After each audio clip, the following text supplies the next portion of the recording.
Hey guys, what's going on? It's Ben here. I'm back again today, coming at you with a video or surrounding some breaking news, which is Chris Paul and Russell Westbrook have been traded for one another. Yes, the Oklahoma City Thunder and the Houston Rockets just performed a trade.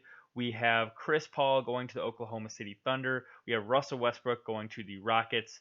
Along with Chris Paul, the Thunder will be getting two first round picks in 2024 and 2026. And then they'll also be getting the right to swap picks in 2021 and 2025. So a concrete two first round picks with, again, basically two other first round picks in 2021 and 2025. So this is a clear indication that the Rockets are trying to go for it right now, and that the Thunder are definitely trying to rebuild, because next year they'll basically be going in with a core of Chris Paul, Dennis Schroeder if he stays. Um, I don't really know what else they'll have. Steven Adams, but I predict that he'll be traded pretty soon here, unless they're going to form a whole rebuild around Steven Adams, which I sure hope not, because on his best day, he's the fourth best player on a championship team. So I'll expect Schroeder and probably Steven Adams to be traded pretty soon here, probably separately, I would bet, because they're each making a significant amount of money. Like Schroeder's like 15 mil or something, and Steven Adams is 25 mil, which is looking like one of the worst contracts in the NBA at this point, honestly. Because although he's a good quality starting center, he is nowhere near worth 25 million. So they'll have to struggle to move him, but okay, let me review here. The Thunder starting lineup probably next season now will look like Chris Paul starting at point. Probably at shooting guard, you're gonna have Shea Gilgeous-Alexander, but he's technically a point guard, so you're probably just gonna have kind of an interchangeable guard roles between him and Chris Paul. Small forward, I think you would have Andre Roberson, who will be coming back by now, and then you'll have at power forward, probably at this point Patrick Patterson will be starting, and then at center you'll have Steven Adams, and then off the bench you'll have let's see here, you'll have Dennis Schroeder. They don't have Jeremy Grant anymore because they traded him, so you'll have Dennis Schroeder, Nerlens Noel, Raymond Felton. Um, I'm probably forgetting somebody here, but yeah, the pickings are slim for OKC, and they definitely just went from a team that was probably going to win around 40 to 45 games to now I would predict maybe 30, between 30 to 35 games, depending on how good Chris Paul plays and if he rests a lot, if he actually plays the full season, if they kind of rest him to get a higher draft pick sort of deal. I don't really know what direction they're going in, because this is just so I think it's definitely a trending towards a rebuilding stage for sure.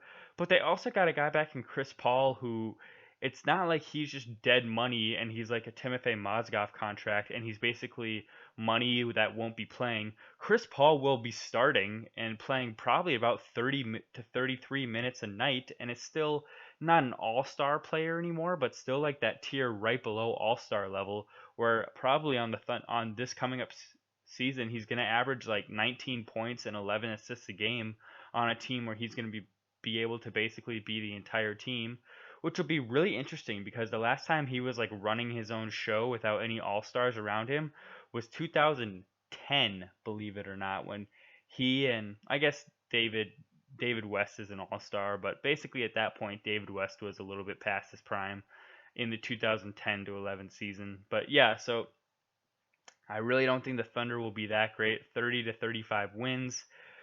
But they're definitely playing the long game too, because again, they did get two first round picks and they got the right to two pick swaps. So if you include that with what they got from the Clippers, that is technically a maximum of like 10 picks that they got in these two trades, 10 first round picks, because they got four picks from the Clippers, they got two from the Rockets, and then two pick swaps from the Clippers and two pick swaps from the Rockets. So if those pick swaps come to fruition, that'll add up to essentially 10 first round picks that they just got. So they're definitely hoping that these trades don't work out for these other teams, and that Paul George and Kawhi could technically leave the Clippers after two seasons, and if the Clippers then start to tank, then those trades for those picks will look really good for OKC, and especially let's say Russ really starts to decline and James Harden does too, then those first round picks from the Rockets will definitely look really good as well. So this trade could have both these trades, but specifically the Rush trade could definitely have potential upside for OKC if the Rockets are not a playoff contending team by 2024 or 2026 when they get those first round picks. I think this is about fair value. I had kept saying in all my trade scenarios when I had looked at the trade machine and gone through some trades with you guys a few days ago, I kept saying a few players and two first round picks, or you know, just all the trades that I was doing. I said 1 to 2 first round picks because I heard some people saying stuff like things that I found ridiculous, where they were referring like these two players and 4 first round picks for Russ. And I was thinking, nah, Russ is like the worst contract in the league as far as in 4 years when he's like 34. He'll be making like $50 million a year or very close. I mean, if you want to get technical, it's like 47.1 million. But if we're just speaking in generalities, it's basically around 50 million. So they definitely did good to get out from under that contract for basically still one of the worst contracts in the league in Chris Paul. But this is actually a good deal for the Thunder in that Chris Paul is significantly he's a notable downgrade from Russ in that they'll be able to not tank but be a worse team, in that they'll be able to get higher draft picks by not having Russ and having Chris Paul, but still being able to kind of be a contender. So this was kind of a hedging trade for OKC. They get to they're able to still sell a star in that they still have Chris Paul, but they're able to do much more of a proper rebuild in that they won't have Russ, they won't have PG anymore, and they'll have the plethora treasure trove of first round picks. So that's how I feel about the OKC part of this. As for the Rockets, I thought this was a really good trade for them. People are going to say there's going to be no spacing, two guys that need the ball in their hands at all times, and I will say when Chris Paul came to the Rockets, people said the exact same thing. People said both guys need the ball in their hands. They'll never make it work. And you know what happened the next season? They won 65 games, and if Chris Paul doesn't get injured, they would be hoisting a trophy right now, or they would have had a trophy in their hands. So I think that'll work just fine. I think that their chemistry from previously on OKC will help them. I think that they were decent friends when they were there, and it definitely wasn't like Harden's choice to leave Russ. He was traded. They were friends when he left. So I think that that friendship will be rekindled, and a it won't be some sort of source of tension. It'll be a source of camaraderie, I think, that they used to play together. But they also did good in that they didn't have to give up any additional players for Russ. They basically get a what I would consider a significant upgrade at point guard at this moment, while at the same time keeping Clint Capella, keeping PJ Tucker, keeping Eric Bledsoe, or excuse me, Eric Gordon. So this death, or excuse me, but the death lineup, so to speak, for this team will basically be what it was last year, but just sub out CP3 for Russell Westbrook. So you'll have Russ, Harden, Eric Gordon, PJ Tucker, Clint Capella, which will be a really good, solid 5-man lineup. And you'll still have some bench options like Austin Rivers, Gerald Green, Kenneth Faried. I don't think Nene re-signed with them, but those other guys are pretty good options for them. And I do still think that they'll be a very good team. And I think in a Western Conference that's continues to get crowded, and you got the Lakers and the Clippers now, and the Warriors got D'Lo, so they'll still be a contender. The Jazz upgraded quite significantly. I think most people had the Rockets slotted about 5th or 6th in the conference, and this maybe makes them more in like the 3 to 4 range, you know? With Russ over CP3, does that vault the Rockets to like equal footing with a team like the Jazz or the Lakers? I don't know. Maybe not. Maybe it does.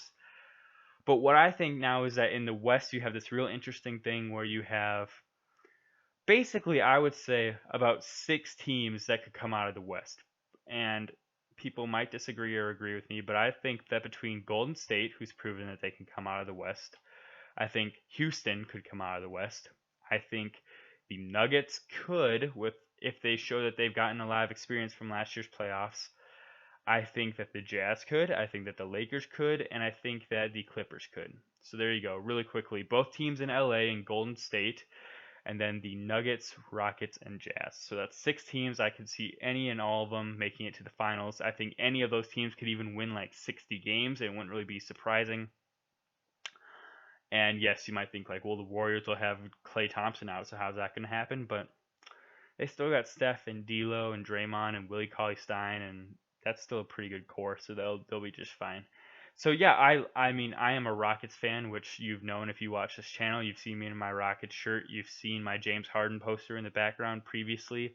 So you know I'm a Rockets fan if you watch this channel. I'm not just blowing smoke because they just made a big trade. I am a big James Harden fan, which some people like and some people don't like, but I am a big fan of his. So I'm happy when the Rockets do well, and I am happy about this trade because I do think that Russ is an upgrade over CP3. But at the same time, this allows OKC to do a really nice rebuild as far as collecting a lot of assets, as far as first round picks in the future, but also still being able to sell some tickets because they'll still have Chris Paul, who is a big name that they can push to their fans. So that's all I have for today, guys. Please let me know below your thoughts on this trade. And I would love to hear what you guys think of it. And I hope you guys enjoyed the video. I hope you have a good day, and I hope I see you next time. Bye.